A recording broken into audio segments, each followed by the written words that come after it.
भाजपचे विधान परिषदेतले आमदार परिणय फुके यांनी गडचिरोलीच्या एका आमदारावर गंभीर आरोप केलाय। गडचिरोलीच्या राईस मिल मालकांना काही नेत्यांचे दलाल ब्लॅकमेल करतायत। राईस मिलवरील कारवाईबाबत विधानसभेत लक्षवेधी मांडण्यासाठी पैशांची मागणी केली जाते असा आरोप फुके यांनी केला।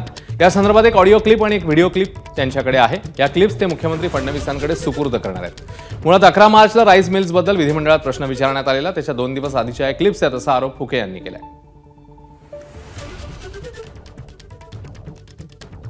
2023 मध्ये तत्कालीन मंत्री त्यांनी या संदर्भात या ज्या काही स्पेसिफिक 3-4 राईस मिलच्या संदर्भात मी सांगतो यांना क्लीन चिट देण्यात आलेली आहे का, आणि काल या संदर्भातला प्रश्न एलक्यू खालच्या सभागृहात विधानसभामध्ये मांडण्यात आलेला आहे।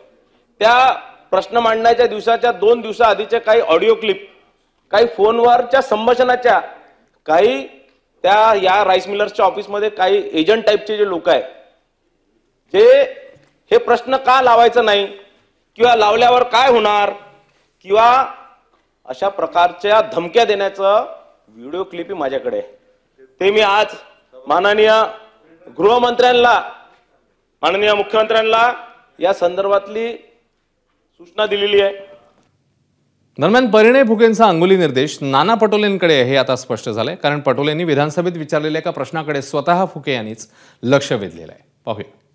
जो तांदूळ असतो हा निकृष्ट दर्जाचा असतो, त्याचं कारण असं निकृष्ट दर्जाचा का होतो, आपण जो धान त्यांना भरडायला देतो त्याला CMR म्हणतात आपण आपल्या भाषेमध्ये, आणि हा जो तांदूळ आहे हा आपल्या दिलेल्या धानातून तयार होत नाही, हा यांच्या परस्पर उसना मिल वगैरे असतात त्याच्यामध्ये होतात। यांचे जे मिल आहेत, जसं हे भाग्यश्री फूड इंडस्ट्रीज आहे देसाईगंज वर्षाची, त्यांच्या अजून 2-3 राईस मिल आहेत।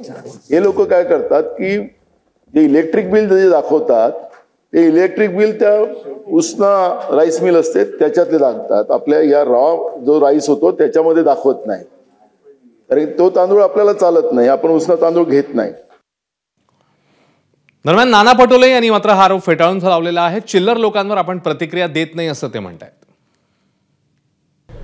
मला त्या विषयावर आता बोलायचं नाही, तो माझा विषय पण नाहीये, त्याच्यामुळे या अशा चिल्लर लोकांच्या बद्दलची प्रतिक्रिया मी काही देणार नाही। त्याच्यामुळे वरच्या सभागृहामध्ये त्यावरची प्रतिक्रिया आमचे विरोधी पक्षाचे आमदार देतील।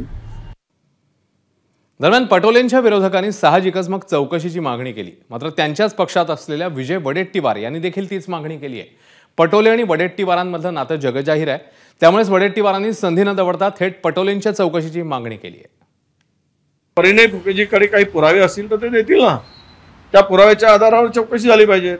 जनतेने निवडून दिलेला कुठलाही लोकप्रतिनिधी असेल, लोकांचे प्रश्न मांडण्यासाठी किंवा त्यामध्ये तडजोडी करून काही करत असेल तर तो कोणीही असू देत, त्याला सजा झाली पाहिजे, परंतु त्यामध्ये त्यांनी पुरावे दिले पाहिजेत। लोकप्रतिनिधी स्वतः बोलले काय, कोणीतरी तिसरा बोलतो, चौथा बोलतो, कोण कोणाच्या जवळचा आहे याच्यामध्ये काही तथ्य नसतं। परिणय फुके यांनी त्या ठिकाणी एका सीडीचा संभाषणाचा अहवाल देत त्या ठिकाणी अशा प्रकारचा आरोप विधिमंडळात केलाय। जर त्या ठिकाणी याची सत्यता पडताळली, गृहराज्यमंत्र्यांनी ज्या पद्धतीनं आश्वासन दिलंय त्यामध्ये हे खरं ठरलं तर विरोधी पक्षांना कुठल्याही प्रकारचा नैतिक अधिकार बोलायचा उरत नाही। त्यामुळे नाकाने कांदे सोलतायत हे पुन्हा एकदा सिद्ध होईल। प्रश्न असे असले पाहिजे जे सर्व समाजाशी निगडीत असले पाहिजे। कुणाला तरी टार्गेट करण्यासाठी प्रश्न विचारणं किंवा त्याला ब्लॅकमेल करण्यासाठी प्रश्न विचारणं, जर असे जर प्रकार घडले तर ते सर्व या विधानसभेचं आणि विधान परिषदेचं पावित्र्य नष्ट करणाऱ्या घटना आहेत असं मी मानतो। या बाबतीमधले कुठलीही हलगर्जी ही सहन केली जाणार नाही। कुठल्याही राजकीय पक्षाचे कोणी असू द्यात त्यांच्यावरती कडक कारवाई केली जाईल, आणि जर का अशा पद्धतीने कोणी ब्लॅकमेल करत असेल, कोणी ह्या जो काही अपव्यवहार चाललाय त्याचा कोणी गैरफायदा घ्यायचा प्रयत्न करत असेल त्यांच्यावरती देखील कडक कारवाई ही केली जाईल। मुख्यमंत्री देवेंद्र फडणवीसांनीही फुकेंच्या आरोपांची चौकशी होईल असं सांगितलेलं आहे। पाहूया। परिणय फुके यांनी आरोप केलेला आहे की विरोधकातल्या काही नेत्यांकडून जे आहेत ना ते प्रश्न विचारण्यासाठी पैसे दिले जात आहेत, एजंटगिरी चालू आहे। नक्की त्यांनी काही पुरावे मांडले, त्याची चौकशी आपण करूया, पण आता सध्या फोकस वेव्हजवर करूया। एबीपी माझा, उघडा डोळे बघा नीट।